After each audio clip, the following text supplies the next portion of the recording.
मित्रों, रवीना विशेषांक जो चल रहा है, इसे अंतिम सोपान पर हम पहुंच चुके हैं और मैं रवीना प्रकाशन के प्रकाशक श्री चंद्रहास जी का धन्यवाद देना चाहता हूं, जो उन्होंने रवीना विशेषांक को संयोजित किया। रवीना विशेषांक के संपादक भी चंद्रहास जी हैं और चंद्रहास जी ने बहुत मेहनत किया है इस विशेषांक में। मैं उनको क्या धन्यवाद दूँ ये मैं नहीं समझ पाता, क्योंकि वो मेरे बहुत आत्मीय हैं और एक अच्छे रचनाकार, कवि, कहानीकार भी हैं, जिन्होंने अपनी रचना को और कहानी को, कविताओं को समेट करके उन्होंने हिंदी में आने वाले नए रचनाकारों को उन्होंने समेटा और नए नए युगों को प्रोत्साहित किया और उनकी पुस्तकों का प्रकाशन भी उन्होंने किया।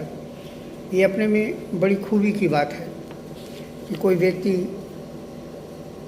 जब अपने रचनात्मक स्तर पर उतर आता है तो वो पूरी जमात को लेकर चलता है।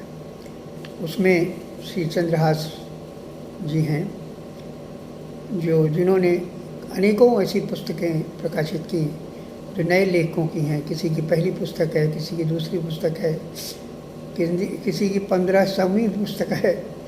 तो उन्होंने बहुत लगन और मेहनत से काम किया। मैं पुनः उन्हें बधाई दे करके आगे बढ़ता हूँ।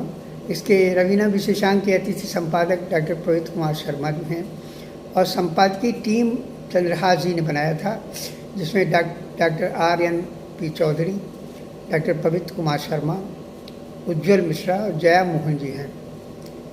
ये 4 लोगों की संपादकीय टीम थी।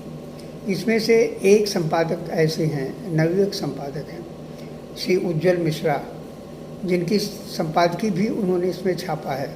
मैं उसका भी वाचन करूँगा और आपसे साझा करूँगा। श्री उज्ज्वल मिश्रा भी उभरते हुए पत्रकार हैं, या समझिए उदीयमान पत्रकार हैं, जो अपनी मेहनत से उन्होंने अपना स्थान बनाया। ये अपने में बड़ी बात है और उनको प्रोत्साहन के रूप में और गंभीरता से कार्य करने के लिए श्री चंद्रहास जी ने उनसे कहा कि संपादकीय लिख दीजिए।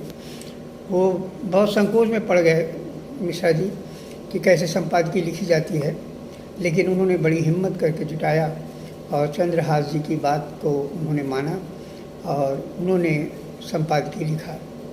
मैं उज्ज्वल मिश्रा जी के ओर से 2 शब्दों का जो संपादकीय लिखा है, मैं उसको वाचन करता हूँ। आप भी उनको प्रोत्साहन के लिए मौका निकालिए और लाइक कीजिए। श्री उज्ज्वल मिश्रा ने कहा कि श्री सुशील राकेश जी हिंदी जगत में एक प्रमुख हस्ताक्षर हैं। एक ऐसा व्यक्ति जिसने अपनी ज़िंदगी का हर पल, हर क्षण हिंदी की सेवा के लिए समर्पित कर दिया। पर एक महत्वपूर्ण बात यह है कि इन्होंने हिंदी को कभी पेशा नहीं बनाया। हिंदी साहित्य को मजबूत और समृद्ध बनाने के लिए आपने कठिन से कठिन चुनौतियों का सामना करते हुए दिन रात एक कर दिया। चूँकि आपकी जन्मस्थली साहित्य का मक्का कहे जाने वाले शहर इलाहाबाद अब प्रयागराज है, तो हिंदी साहित्य के प्रति आपका आकर्षण तो स्वाभाविक ही था। पर प्रेम इतना गहरा कि कच्ची उम्र में ही आपको इलाहाबाद के शहर के प्रमुख साहित्यकारों का सानिध्य प्राप्त हो गया था। प्रारंभिक शिक्षा ग्रहण करने के बाद उच्च शिक्षा के लिए जब आप इलाहाबाद केंद्रीय विश्वविद्यालय पहुँचे, तो समृद्ध संपन्न हिंदी विभाग के विभागाध्यक्ष सहित सभी प्रोफेसरों के आप घनिष्ठ संबंध हो गए।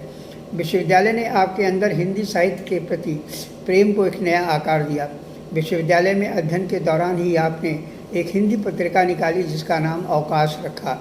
आपकी मेहनत और अथक प्रयासों से यह पत्रिका इलाहाबाद की प्रमुख और मशहूर पत्रिका बन गई। इसकी प्रसिद्धि का अंदाज़ा इस बात से लगाया जा सकता है कि बाद में इसको आज दैनिक अखबार ज्ञान मंडल वाराणसी ने खरीद लिया। इस पत्रिका ने आपके अंदर एक नए व्यक्तित्व को जन्म दिया। इलाहाबाद से निकलकर आप कई जगहों पर गए, पर अंततः आपका चयन इत्र और इतिहास की नगरी कन्नौज के PSM कॉलेज में अर्थशास्त्र के प्रवक्ता के पद पर हुआ। कन्नौज में कदम रखने के बाद तो आपके साहित्य प्रेम में एक जोरदार रफ्तार पकड़ी। आप अपनी रोज़मर्रा की दिनचर्या से इतर हिंदी को समृद्ध बनाने के लिए नित्य कुछ न कुछ कार्य करते थे। हिंदी साहित्य को लेकर सुस्त पड़े कन्नौज में गजब की जान फूंकी आपने। कॉलेज में अध्यापन के दौरान ही आपने हिंदी पत्रिका दशकारम का संपादन किया। यह पत्रिका उस समय की बहुत मशहूर पत्रिका थी। कॉलेज में बेशक आप प्रवक्ता और शासक रहे, पर बच्चों को हिंदी साहित्य के लिए निरंतर जागरूक करते रहे। अनेकों गोष्ठियाँ, बच्चों में जागरूकता के लिए हिंदी संबंधित परीक्षाएं, प्रतियोगिताएं आज भी प्रमाण हैं कि आपके कठिन परिश्रम का। हिंदी भाषा पर मजबूत पकड़ होने के कारण ही नवभारत टाइम्स ने आपको कन्नौज में अपना प्रमुख संवाददाता बनाया।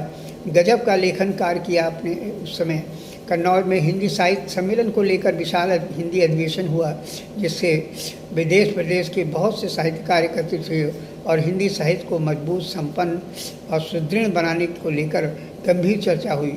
इस अधिवेशन को सकुशल संपन्न कराने का श्रेय आपको जाता है। कन्नौज में आने के बाद आपकी कविता संग्रह, कहानी संग्रह, संस्मरणों की कई पुस्तकें प्रकाशित हुईं। आपकी कई रचनाएं विभिन्न प्रसिद्ध पत्रिकाओं और समाचार पत्रों में प्रकाशित हुईं। आपने कई प्रमुख साहित्यकारों के साक्षात्कार भी लिए हैं, जो आज भी निरंतर प्रकाशित होते रहते हैं। महाविद्यालय में सेवानिवृत्त होने के बाद तो जैसे आपको समय की पूरी पोटली ही मिल गई।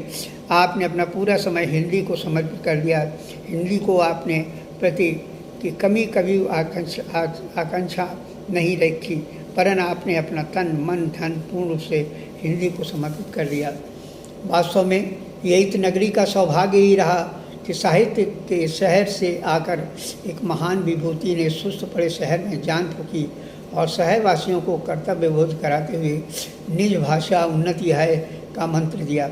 आप हमेशा लंबे चौड़े प्रवचनों से परहेज करते हैं। वास्तव में आपके साहित्य प्रेम को समझने के लिए आपके जीवन जीने के तरीकों देखा और समझा जाए तो व्यक्ति के सारे संशय स्वतः ही समाप्त हो जाएंगे। मैं रवीना प्रकाशन दिल्ली और उसके प्रधान संपादक श्री चंद्रहास जी को शुभकामनाओं सहित साधुवाद अर्पित करता हूँ। ज्ञापित करता हूँ कि निरंतर 24 वर्षों से आप हिंदी साहित्य के प्रति समर्पित साहित्यकारों को रवीना महाविशेषांक में स्थान प्रदान कर उसका प्रकाशन करते हैं, जो आपका हिंदी साहित्य के प्रति अतुलनीय प्रेम भाव दर्शाता है। आपने इस विशेष अंक के लिए हिंदी साहित्य के अद्भुत श्री सुशील राकेश जी का चयन किया। ये हम सभी के लिए गौरव और सम्मान का विषय है। मुझे आशा ही नहीं बल्कि पूरी उम्मीद भी है कि श्री सुशील राकेश जी पर केंद्रित रवीना महाविशेषांक पाठकों में हिंदी साहित्य के प्रति समर्पण भाव के रूप में एक नई ऊर्जा का संचार करेगा। उज्जवल मिश्रा, मकरंद नगर, कन्नौज।